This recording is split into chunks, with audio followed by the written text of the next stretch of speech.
on nuclear generation, and more or less, to give you the size of the company, we have 150,000 employees and more than 30 million customers a bit all over the world. EDF trading is the interface of EDF group with the wholesale market. We optimize the asset of the group. We manage the risk and all the commodities used by the group to generate electricity, among which there is carbon. Also here to give you an idea of our involvement, last year we trade a total of 190 million tons of CO2, both derivatives and actual certificates, and divided in EUA, CR, and the different. Okay, now I'm getting into our subject, that is MRV. Is a bit tough subject for after lunch. I guess everyone has had already several occasions to get in touch with this topic, and that has been covered widely by studies performed all over pilot ES in China since I would say several years. I'm here to tell you, to give you an overview on how the MRV is implemented and carried on in Europe. First of all, introducing the MRV, how to say that the slogan for MRV can be a ton must be a ton. So the important thing is that market participants and authorities, they want the assurance that what is emitted, so if 1 ton is emitted, is then reported. That's the key of everything. A good MRV, is key for the credibility of any emission trading system, and is both, is the source of both market data and environmental data. Market data that is important financially, environmental data are important politically. So then, why MRV is so important? As I said, first it creates trust. You need trust to create consensus. You need trust to attract players in your market to create liquidity. A good and robust MRV make difficult to cheat. A reliable MRV is a source, is a set of information for companies, to understand where you are in terms of your compliance, and for a regulator that has an indication if is meeting or not its target. You give, of course, information to the market, signaling scarcity or elsewhere. And it's a very important precondition for all the linking plans. Of course, the first commodities, the most important things before linking to two schemes is that two schemes speak the same language. To speak the same language, they have to adopt a robust MRV system. In Europe, the MRV system is regulated by what is called the MRR, Monitoring and Reporting Regulation, that design a sort of what we call compliance cycle.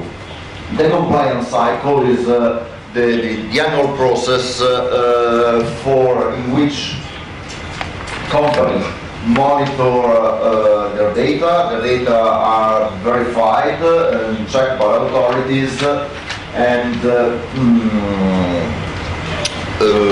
verified and checked by authorities.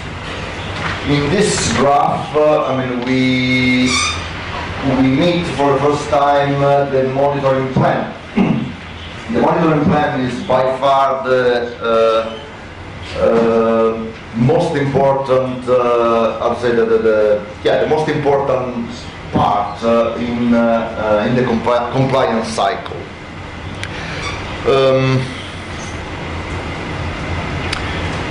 The monitoring plan is a document that describes the monitoring methodology of a plant. And this document has to be presented, of course, in writing, has to be approved, and cannot be changed arbitrarily. Therefore, I mean, the monitoring plan is at the real base of the credibility of the MRV system. The compliance cycle is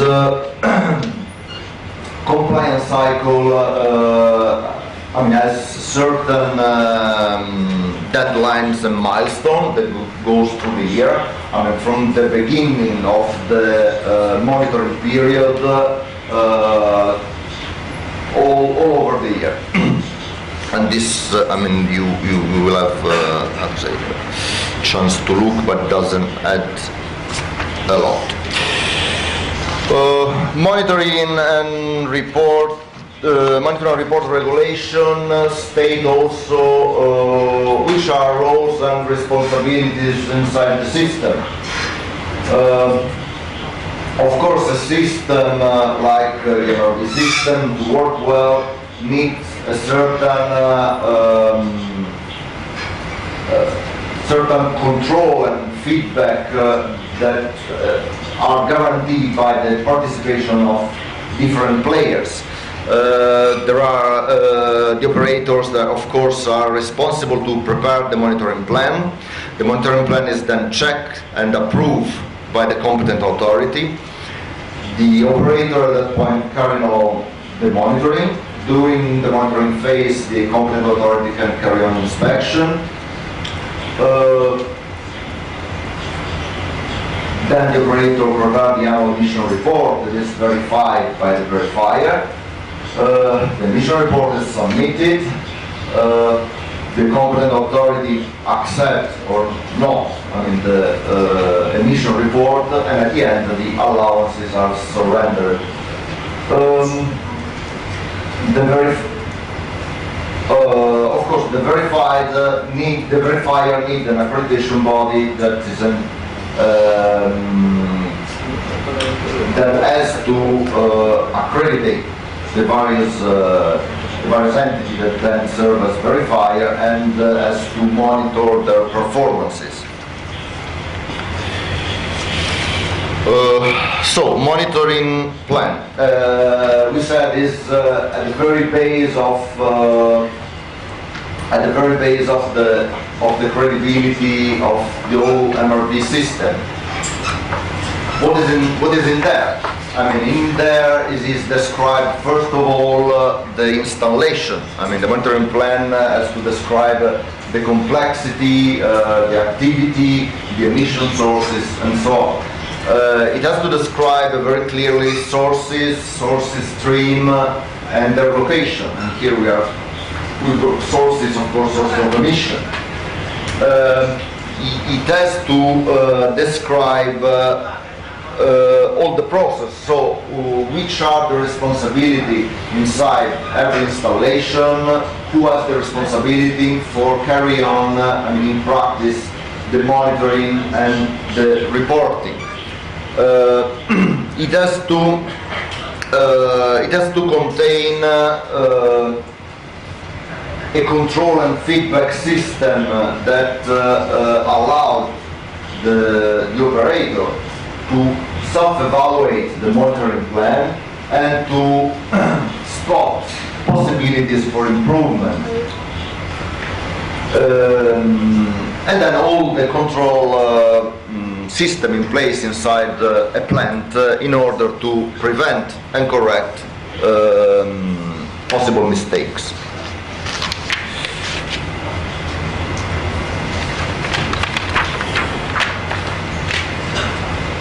Underlying principles of a monitoring plan, and this is also very important.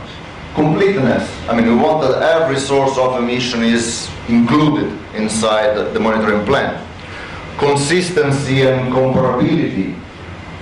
Consistency means that time series of emission has to be consistent, and comparability, that emission data from different plants, from different areas inside of the ETS has to be comparable, has to be carried on, I mean, with the same principles and rules. Transparency, all data collection has to be very transparent. Data uncertainty, that means that the uncertainty of the data collected has to be monitored and surveilled. Integrity of the methodology, so the highest possible precision has to be included in the monitoring plan, and continuous improvement is what we said before of the putting in place of a control feedback system that allow continuous improvement for the monitoring process. The MRR in Europe, so monitoring report regulation,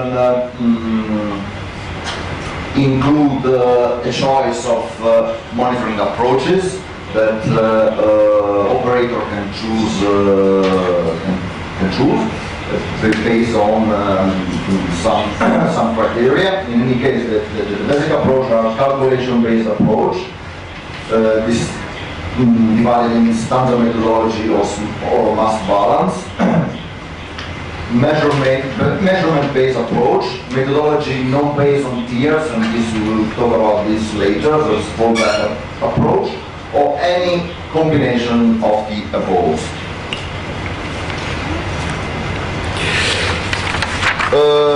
Standard methodology, it's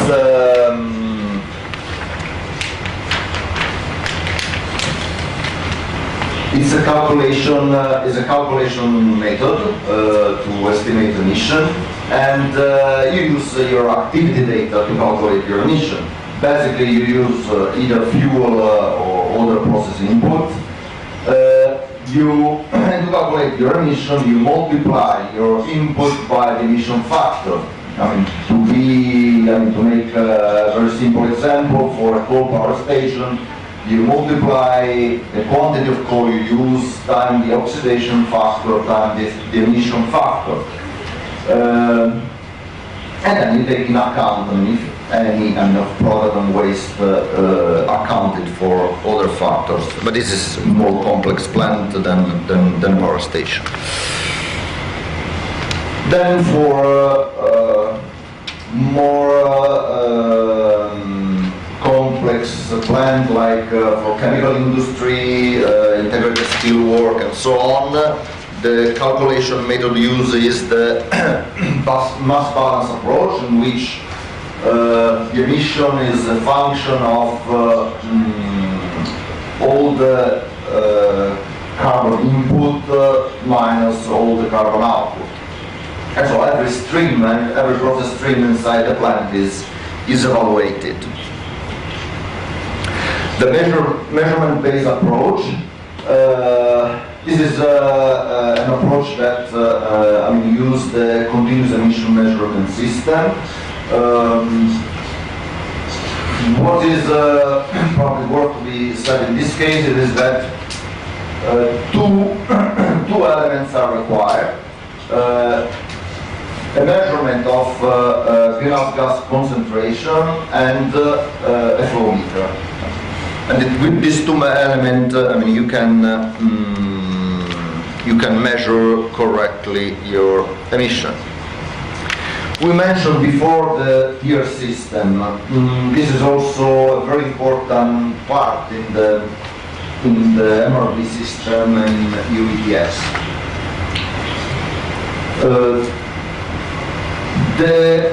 The principle laying at the base of this graph is that the bigger emission, the bigger is the emission, the bigger is the effort required to be accurate. So we want to be very accurate with high emission, and we can be less accurate for small emitters. This principle gives as result this scale of data quality.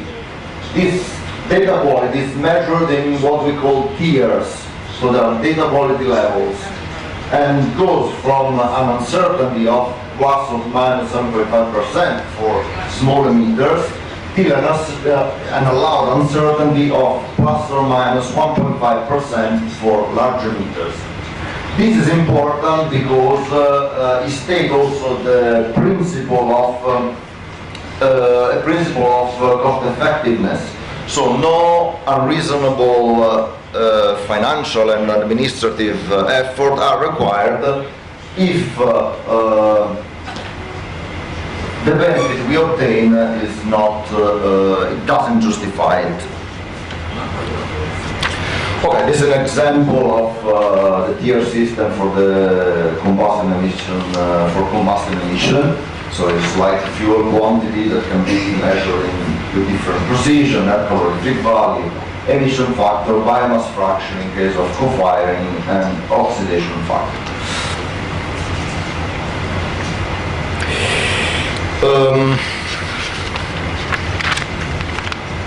Okay, for this slide is what I want to say is just that the monitoring plan, of course, is a document, is a burden, is a document that is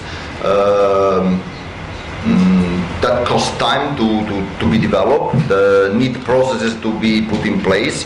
But then it can really be the starting point for your GHG strategy. This can be really the base on which you will build, the database, and on which you will build your strategy to operate in ADS. Okay, this is an example of a step-by-step approach. How to develop a monitoring plan is sort of bottom-up. So you define installation boundaries, determine installation category,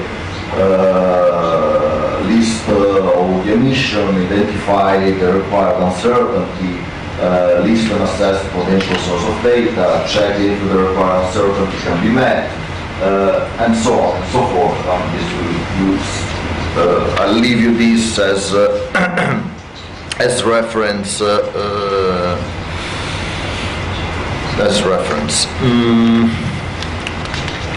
Okay. In the monitoring plan require you to put in place a procedure to perform different analysis and measurements. Typical examples of procedure are, of course, responsibilities and competency, data flow and control procedure, quality assurance measures, and so on. So, an example. Verification, you set up your monitoring plan, and the monitoring plan is approved by the competent authority, you perform your measurement, you prepare your emission report, and then you need to do undergo verification. I guess everyone is very familiar with verification. It's very similar to what has been carried on in China for CR for quite a long time. Probably the only difference is that in the UTS, then the verifier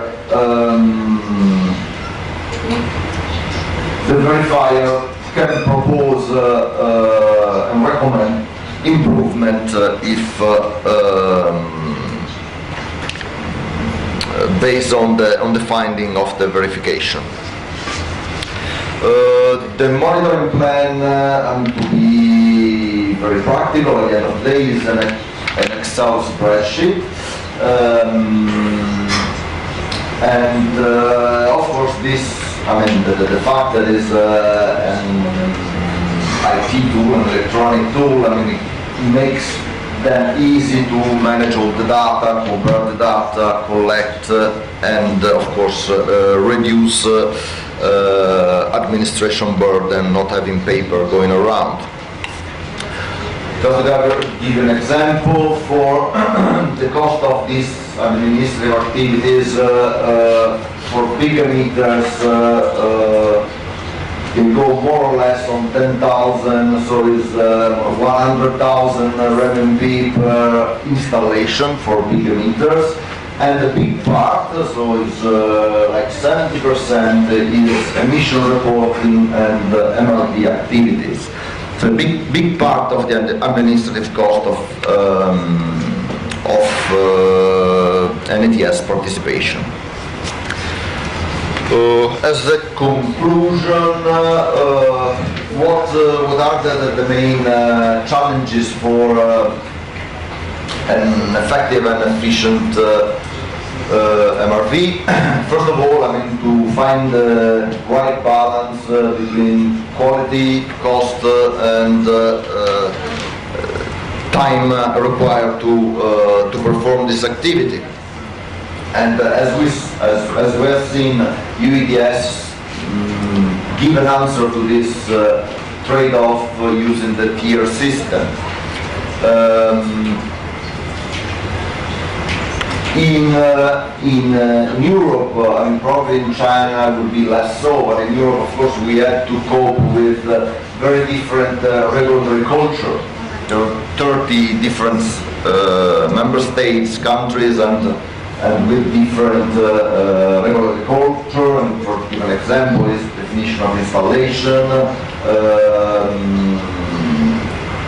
emphasis on high quality verification supervision versus regular inspection, and so on. The importance to